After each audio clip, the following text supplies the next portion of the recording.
अस्सलाम वालेकुम, क्या चाल है दोस्तों। उम्मीद है सब खैरियत से होंगे। तो दोस्तों आज एक और भाई मेरे साथ बैठा हुआ है, हमने जिसका शेंगन वीज़ा लगवाया है। ये मैं दिखाता चलूँ। सबसे पहले ये शेंगन वीज़ा रहा, इसका 30 डेज़ का मल्टीपल एंट्री। और यहाँ पे मैं एक चीज़ बताता चलूँ, ये हमारे सऊदी ऑफिस में भाई बैठा हुआ है आज, जद्दा ऑफिस में। जद्दा ऑफिस की कामयाबी है।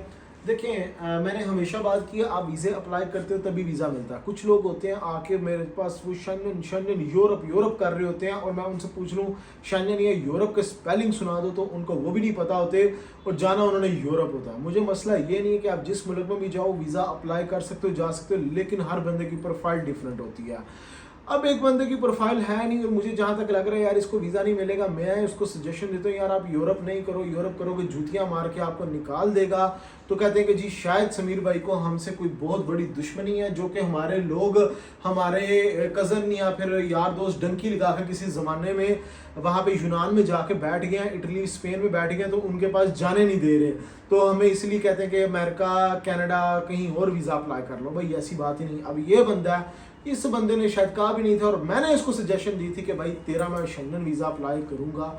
क्यों? इसकी प्रोफाइल डिफरेंट थी। हर बंदे की प्रोफाइल, अब कहोगे प्रोफाइल क्या होती है जी, प्रोफाइल कैसे पता चलेगी।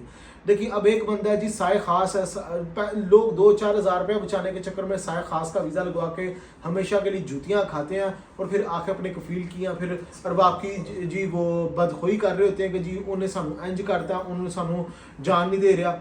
सबसे मेन चीज़ है कि जब आपका प्लानिंग ये है कि आपने इस कंट्री रहना नहीं किसी और कंट्री जाना है, तो फिर सबसे पहले वीज़ा डेजिग्नेशन आपका अच्छा होना चाहिए। साय खास, आमल मंजली या फिर घर के जो वीज़े हैं इनसे जान छुड़वाएं। ये आप कहते हो जी मैं अपने कफील को और बाप को कहूँगा उसके साथ वीज़ा अप्लाई कर लूँगा तो फिर वीज़ा लग जाएगा। ये ज़माना कबले मसीह की बातें हो गई हुई हैं।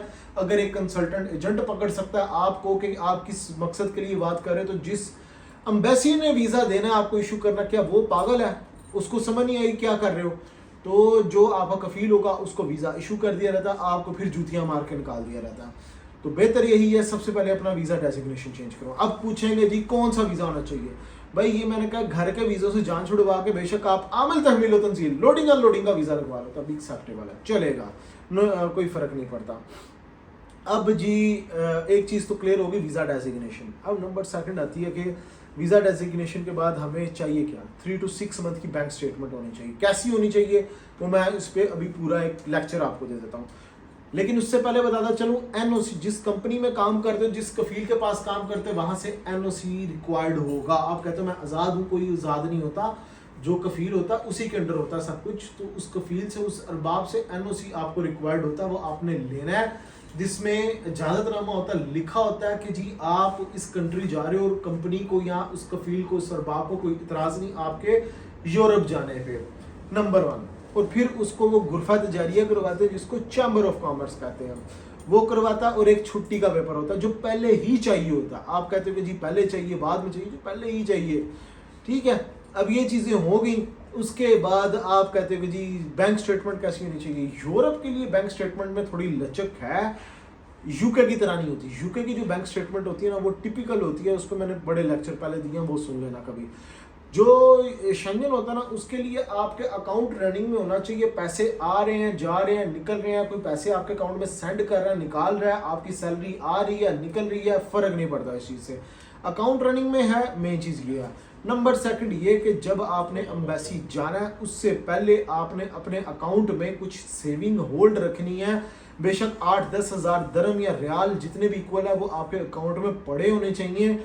और फिर बेशक किसी से पैसे लेकर डाल लो। फिर आपने स्टेटमेंट निकाली, स्टेटमेंट निकालने के बाद जो आपके पैसे आपने डाले हुए थे अकाउंट में, वो निकालना चाहते हो वो आप पैसे निकाल के जिस बंदे से पैसे लिए उसको रिटर्न कर सकते हो।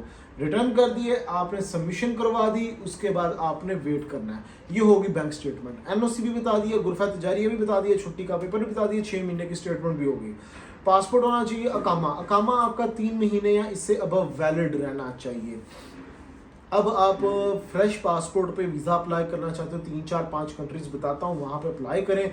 अगर आप कहते हो हम सारी चीज़ें कर सकते हैं, छुट्टी का पेपर नहीं मिल सकता, तो आप फिर फ्रांस में वीज़ा अप्लाई कर सकते हो, उसमें छुट्टी का पेपर नहीं चाहिए। और इसके अलावा किसी भी शेंगन जोन में वीज़ा अप्लाई करना है उसके लिए छुट्टी का पेपर भी साथ में मस्ट पहले चाहिए। अब मैं बताता चलूँ, Netherlands, Germany, France, Belgium, Norway, उसके बाद चेक रिपब्लिक, ये ऐसे कंट्रीज हैं जो वीज़ा देते हैं, टूरिज्म को प्रमोट करते हैं।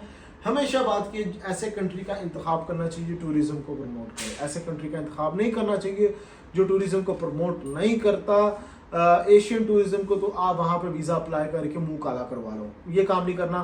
तो आपको बता दिए इन कंट्रीज़ में वीज़ा अप्लाई करना है, अपॉइंटमेंट के बाद, सबमिशन के बाद तकरीबन 15 दिन में आपको वीज़ा लग के आ रहा था। इस भाई की जहाँ तक बात करें तो इसको 30 डेज़ का मल्टीपल एंट्री वीज़ा लग के आया है, और ये 30 डेज़ मल्टीपल एंट्री का मतलब है ये 2 महीने की वैलिडिटी मिली है, और 2 महीने में ये कितनी बार मर्जी वहाँ पे ट्रैवल कर सकता है, आ जा सकता है, लेकिन टोटल 30 डेज़ वहाँ पे स्टे कर सकता है, इससे ज़्यादा नहीं कर सकता। आज अगर ये बंदा गया है यूरोप में, 10 दिन रह के आ जाता है और फिर ट्रैवल करता है फॉरेन, वो 30 दिन में से ना 10 दिन माइनस कर दे, 20 दिन रह गया इसके पास, फिर ये कहता है मैं 15 दिन रह के आ जाता हूँ, फिर इसके पास 5 दिन रह जाएंगे। इस तरीके से है, यानी कि मल्टीपल एंट्री मल्टीपल टाइम्स तो जा सकता है, लेकिन ये 30 डेज़ वहाँ पे मैक्सिमम स्टे करेगा, 2 मंथ्स की वैलिडिटी है। अब इसको एक और है कि ये अगर ट्रैवल करता है और दोबारा अगेन इसी कंट्री में वीज़ा अप्लाई करता है तो इसको हो सकता है वो 1 ईयर, फिर 2 ईयर, 3 ईयर और 5 ईयर्स मल्टीपल एंट्री तक ये वीज़ा ग्रांट कर दें। तो गाइस ये देख लें, ये बंदा एग्जांपल आप सबके लिए जो कहते हैं वीज़ा नहीं लगते, ये बंदा वीज़ा ले सकता, आप भी वीज़ा ले सकते भाई। कॉन्ग्रेचुलेशन्स टू यू, आज आप मेरे पास आए, वीज़ा लिया, हमसे हमारी सर्विसेज ली, यहाँ पे बिलीव किया। गाइस इस बंदे की तरह आप भी वीज़ा ले सकते हो। नेक्स्ट वीडियो मिलूंगा, नेट टॉपिक पे ख्याल रखें अपना, टेक केयर, अल्लाह हाफिज़।